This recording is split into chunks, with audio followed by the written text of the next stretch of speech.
आप में से ऐसे कितने लोग हैं, हम सबसे सवाल कर रहे हैं, बताइए आपके पास कितना पावर है, आप क्या कर सकते हैं? क्या आप दिन को रात बना सकते हैं?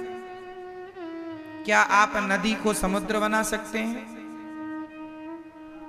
क्या आप बूढ़े को जवान बना सकते हैं? क्या जवान को बूढ़ा बना सकते हैं? क्या आप चाह कर भी अपनी कमर का दर्द मिटा सकते हैं? दवाई ही तो खा सकते हैं, अच्छा इलाज ही तो करा सकते हैं। वो इलाज के बाद भी दर्द जाएगा या नहीं, ये आपके हाथ में, आपके हाथ में होता तो दर्द ही ना होता। किसान खेत में बीज ही तो बो सकता है, कितने कुंटल फसल आएगी किसके हाथ में है?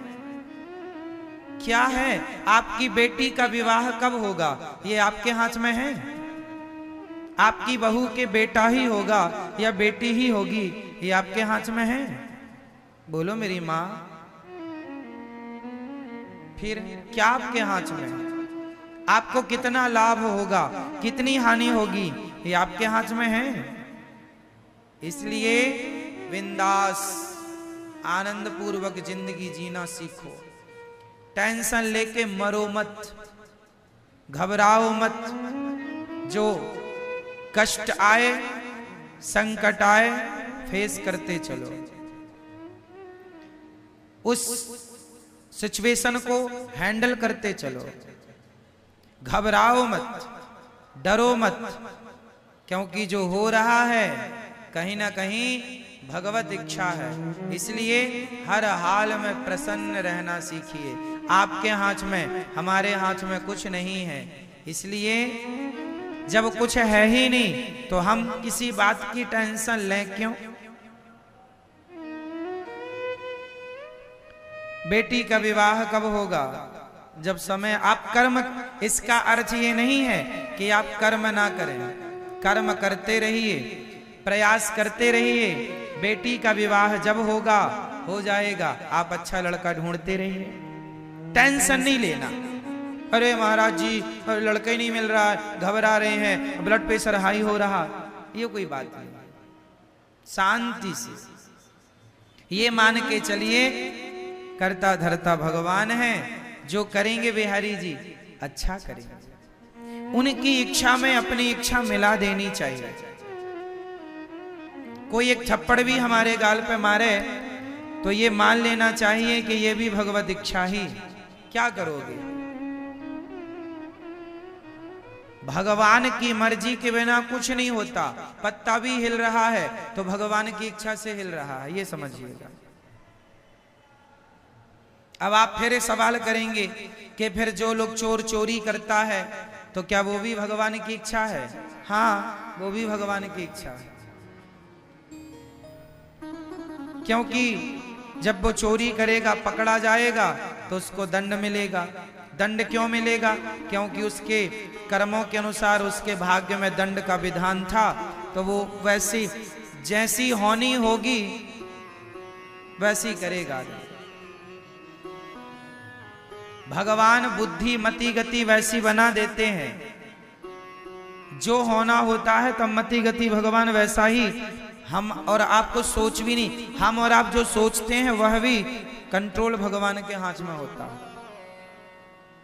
हम उतना ही सोच सकते हैं जो भगवान सोचवाएंगे, उतना ही बोल सकते हैं जितना भगवान बुलवाएंगे, उतना ही कर सकते हैं जितना भगवान करवाएंगे। क्योंकि हम कठपुतली हैं, सब ही नचावत राम गोसाई। आज का आदमी व्यर्थ में टेंशन लेता है, व्यर्थ में परेशान होता है। ये जिंदगी परेशान होने के लिए नहीं मिली, ये जिंदगी मस्त होकर के जीवन जीने के लिए मिली है। खूब बिंदास जियो, आनंद से जियो, प्रसन्न चित्त से जियो। जो हो रहा है उसे भगवत इच्छा मानकर चलते रहो।